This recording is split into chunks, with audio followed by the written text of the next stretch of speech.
Dear students, myself Rohit, Hartron skill centre Hansi. आज की इस वीडियो के अंदर हम सीखेंगे MS एक्सेल 2016 के अंदर बहुत ही बेहतरीन ऑप्शन जिसका नाम है फ्लैश फिल।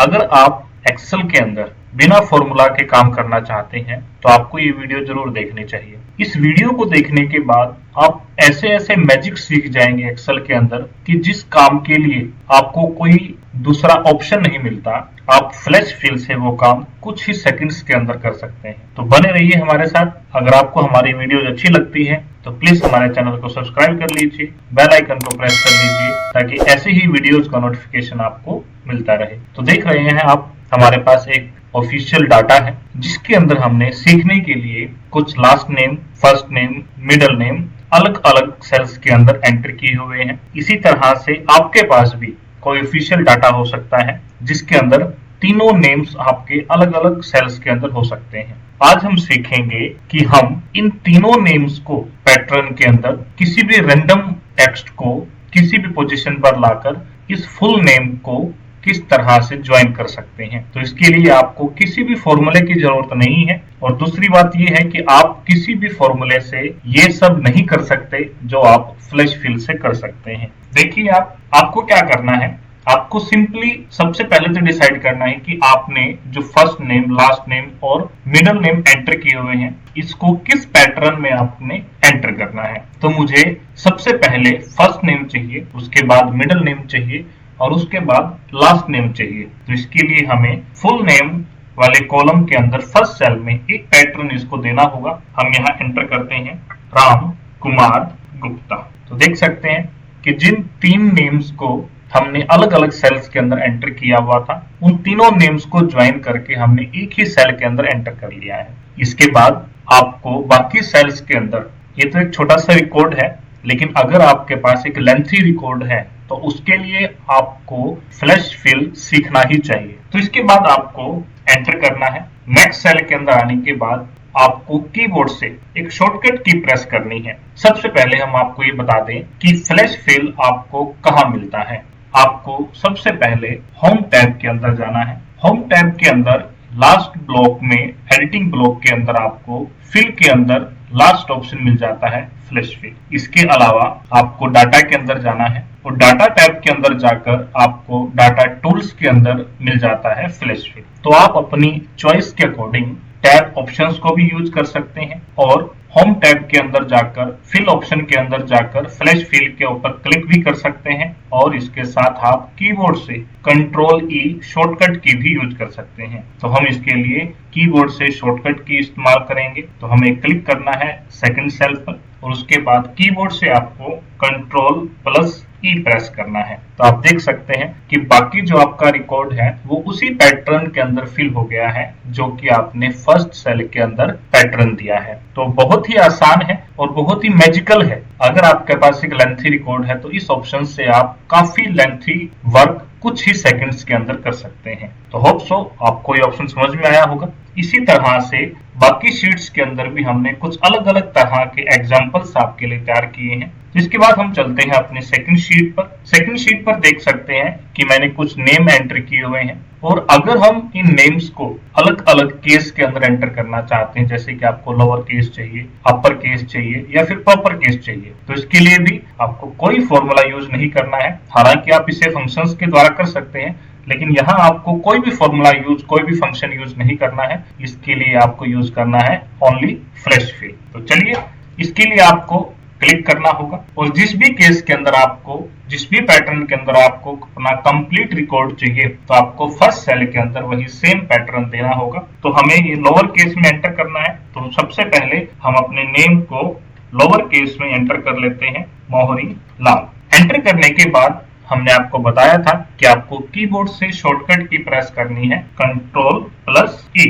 आप देख सकते हैं जिस केस के अंदर आपने फर्स्ट सेल में नेम एंटर किया है, सेम केस के अंदर बाकी रिकॉर्ड भी आपका एंटर हो गया है। इसी तरह से नेक्स्ट कॉलम के अंदर हम अपर केस चाहते हैं, तो इस सेल के अंदर आपको आपका नेम अपर केस में एंटर करना होगा। हम यहाँ एंटर करते हैं मोहरी लाल और इसके बाद एंटर करने के बाद आपको कीबोर्ड से फिर से शॉर्टकट की प्रेस करनी है कंट्रोल ई। इसी तरह से अगर आप प्रॉपर केस में भी चाहते हैं, जो कि बहुत ही फेमस केस होता है, क्योंकि जब भी आप कोई भी नेम एंटर करते हैं तो हमेशा किसी भी नेम का फर्स्ट अल्फाबेट हमेशा ही कैपिटल होता है। तो हमें यहाँ मोहरी का एम कैपिटल करना है और उसके बाद लाल का एल कैपिटल करना है। एंटर करने के बाद कंट्रोल प्लस ई। तो बहुत ही आसानी से किसी भी पैटर्न के अंदर आप अपने बाकी रिकॉर्ड को फिक्स कर सकते हैं। इसी तरह से और भी काफी सारी कंफ्यूजन होती है कि हम ये केवल टेक्स्ट के ऊपर यूज कर सकते हैं या फिर सिर्फ नंबर्स के ऊपर यूज कर सकते हैं। हम आपको पूरी तरह से इस ऑप्शन के बारे में सभी जानकारी देंगे, लेकिन आप हमारे साथ बने रहिए इस वीडियो के एंड तक। नेक्स्ट शीट पर चलते हैं। नेक्स्ट शीट के अंदर आप देख सकते हैं कि हमने तीनों नेम को यानी कि फुल नेम एंटर किया हुआ है और हम उसे शॉर्ट लेटर नेम के अंदर एंटर करना चाहते हैं। अब आप ये देखें कि शॉर्ट लेटर क्या होता है। जिस तरह से कंवरपाल गुर्जर नेम लिखा हुआ है, हम इसे केवल केपी गुर्जर लिखना चाहते हैं, तो हम यहाँ एंटर करेंगे की dot P space Gurjar. Enter करने के बाद आपको फिर से वही शॉर्टकट की यूज करनी है। अगर आप चाहें तो होम टैब के अंदर से ऑप्शन भी यूज कर सकते हैं। क्लिक करेंगे, फ्लैश फिल पर क्लिक करना है, तो आप देख सकते हैं आप चाहे ऑप्शंस यूज करें या फिर कीबोर्ड से शॉर्टकट यूज करें, आपका जो वर्क है वो बिल्कुल ही स्क्रीन्स के अंदर होगा। जिस पैटर्न के अंदर आपने एंटर किया है उसी पैटर्न के अंदर बाकी रिकॉर्ड आपका मेंटेन रहेगा। तो बहुत ही मैजिकल ऑप्शन है ये। इसी तरह से आप और भी मैजिक कर सकते हैं। नेक्स्ट शीट पर चलते हैं हम, शीट नंबर 4 पर। शीट नंबर 4 के अंदर आप देख सकते हैं कि वही सेम फुल नेम हमने एंटर किए हुए हैं, लेकिन हम इन सभी नेम्स के आगे मिस्टर लगाना चाहते हैं। तो आपको मिस्टर कैपिटल में चाहिए या प्रॉपर केस में चाहिए या फिर लोअर केस में चाहिए, ये आपको डिसाइड करना है। तो हमें यहाँ मिस्टर प्रॉपर केस में चाहिए, क्योंकि जो नेम्स हैं वो भी हमने प्रॉपर केस के अंदर एंटर किया हुआ है। तो हमें यहाँ एंटर करना है मिस्टर केपी स्पेस गुर्जर। आप देख सकते हैं कि हमने यहाँ दोनों पैटर्न को ऐड कर दिया है, मिस्टर भी हमने लगा दिया है और उसके साथ साथ हम इन कंप्लीट फुल नेम को शॉर्ट लेटर के अंदर भी एंटर कर दिया है। क्योंकि आप किसी भी पैटर्न को कितना भी कॉम्प्लिकेटेड बना लीजिए, लेकिन फ्लैश फिल के लिए वो ऑप्शन बहुत ही आसान है। इसके बाद फिर से आपको शॉर्टकट की यूज करनी है कंट्रोल ई। आप देख सकते हैं सभी नेम्स के आगे मिस्टर ऐड हो गया है और उसके बाद आपके जो नेम्स हैं वो भी शॉर्ट लेटर्स के अंदर एंटर हो गए हैं। तो कितना भी कंप्लीट हो, फ्लैश फिल के लिए बहुत आसान है। इसी तरह से हम नेक्स्ट शीट पर चलते हैं, शीट नंबर 5। शीट नंबर 5 के अंदर आप देख सकते हैं कि हमने कुछ कंप्लीट डेट्स एंट्री की हुई है, जिसके अंदर से अगर हम चाहें कि हमें सिर्फ डे एंटर करने हैं या सिर्फ मंथ एंटर करने हैं या फिर ईयर्स एंटर करने हैं, तो इसके लिए भी आपको फ्लैश फिल बहुत ही अच्छे से यूज कर सकते हैं। क्योंकि फ्लैश फिल केवल टेक्स्ट के ऊपर काम नहीं करता है, नंबर्स के ऊपर भी काम करता है, कैरेक्टर्स के ऊपर भी काम करता है। तो हमें यहाँ सिर्फ कंप्लीट डेट के अंदर से डे एंटर करना है। उससे पहले आप अपने डेट के पैटर्न को समझ लीजिए। सबसे पहले मंथ शो किया गया है, उसके बाद डे, उसके बाद ईयर, इसीलिए मैंने 13 एंटर किया है। इसके बाद फिर से आपको कंट्रोल ई करना है। इसी तरह से अगर आप इनकम्प्लीट डेट के अंदर से मंथ निकालना चाहते हैं, एंटर कर दीजिए और उसके बाद कंट्रोल ई कर देना है। इसी तरह से ईयर आप एंटर करना चाहते हैं तो आपको एक ही ईयर एंटर करना है और उसके बाद बाकी जो रिकॉर्ड है वो कंप्लीट करेगा आपका फ्लैश फिल। इसी तरह से नेक्स्ट एग्जांपल के लिए हम चलते हैं नेक्स्ट शीट पर। नेक्स्ट शीट के अंदर आप देख सकते हैं कि हमने जीएसटी नंबर एंटर किए हुए हैं और जीएसटी नंबर का जो पैटर्न है वो आपको पता ही होगा। सबसे पहले 2 डिजिट्स जो होते हैं वो स्टेट कोड की होते हैं, उसके बाद 10 डिजिट्स जो होते हैं वो आपका पैन कार्ड होता है, आपकी फर्म के नाम पे जो भी आपने पैन कार्ड बनवाया हुआ है, और उसके बाद जो 3 डिजिट्स होते हैं लास्ट के वो एक जोनल कोड होता है या फिर आपका जो पोर्टल है वो आपको ऑटोमेटिकली प्रोवाइड करता है, ये जनरेट करता है। तो हमें यहाँ इन सभी जीएसटी नंबर्स के अंदर से केवल स्टेट कोड एंटर करना है। तो आपको सिर्फ फर्स्ट जीएसटी नंबर का स्टेट कोड एंटर करना है और बाकी रिकॉर्ड के लिए आपको कंट्रोल ई करना है।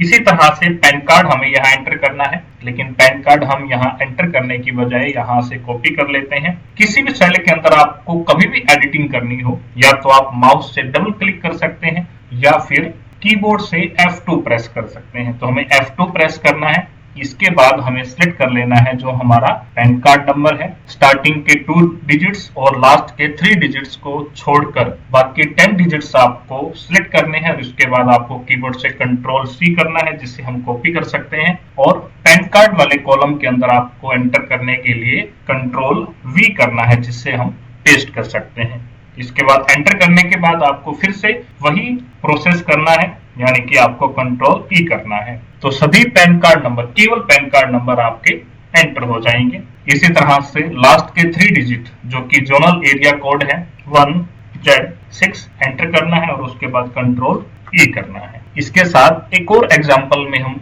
इसको और ज्यादा क्लैरिफाई कर लेते हैं। हम चलते हैं नेक्स्ट शीट नंबर 7 पर। शीट नंबर 7 पर हमने कुछ नेम्स एंटर किए हुए हैं और हम इनके नेम के अकॉर्डिंग ही इनके ईमेल एड्रेस हम क्रिएट करना चाहते हैं। तो सभी के ईमेल एड्रेस हम सेम चाहते हैं, हमें सिर्फ उनके साथ @gmail.com या फिर उनके एक यूनिक आईडी हम बनाना चाहते हैं, जिसके लिए आपको एक पैटर्न एंटर करना है और बाकी सभी नेम्स के अकॉर्डिंग उसी पैटर्न में उनके ईमेल एड्रेस जो है वो रेडी हो जाएंगे। तो सबसे पहले हमें क्या करना है, mohori.lal@gmail.com। तो हमने केवल एक ईमेल एड्रेस क्रिएट किया है। इसके बाद आपको केवल कंट्रोल E करना है और सभी के जो ईमेल एड्रेस हैं वो उसी पैटर्न के अंदर रेडी हो जाते हैं। इसके साथ साथ एक लास्ट मैजिकल ट्रिक हम आपको समझाना चाहते हैं। आपको शीट नंबर 8 पर चलना है। तो इसके अंदर आप देख सकते हैं कि हमने कुछ कॉन्टेक्ट नंबर एंटर किए हुए हैं, यानी कि अभी तक तो हमने केवल ऐड किया है। अब आपको अगर ऐड करने के साथ साथ उसका पैटर्न भी चेंज करना है तो आप कैसे कर सकते हैं। तो इन सभी मोबाइल नंबर्स के आगे हमें सबसे पहले तो हमारा कंट्री कोड ऐड करना है और उसके साथ साथ जो मोबाइल नंबर जो कि हमने एक सिंपल डिजिट्स के अंदर एंटर किया हुआ है उसको एक अलग पैटर्न देना चाहते हैं। तो हम किस तरह से यूज करेंगे, सबसे पहले आपको यूज करना है +91 स्पेस। इसके बाद हमें मोबाइल नंबर की केवल 4 डिजिट्स ऐड करने हैं, जैसे कि 9712। उसके बाद हमें स्पेस करना है और स्पेस करने के बाद हमें 345 और उसके बाद 678, यानी कि हमें मोबाइल नंबर को कंप्लीट नहीं लिखना है, हम अपने मोबाइल नंबर को इस पैटर्न के अंदर चाहते हैं। तो जो भी पैटर्न आप देंगे उसी पैटर्न के अंदर बाकी सभी मोबाइल नंबर्स को फिक्स कर देता है। तो ये था आपका मैजिकल ऑप्शन जिसका नाम है फ्लैश फिल। तो होप सो आपको हमारे सभी एग्जाम्पल अच्छे से समझ आ गए होंगे, आपको हमारी वीडियो अच्छी लगी होगी। तो प्लीज इस वीडियो को लाइक, शेयर और कमेंट करें। इसके साथ साथ हमारे चैनल को सब्सक्राइब कर लीजिए और बेल आइकन को प्रेस कर लीजिए ताकि ऐसे ही इंटरेस्टिंग ऑप्शंस की वीडियो का नोटिफिकेशन आपको मिलता रहे। Thank you.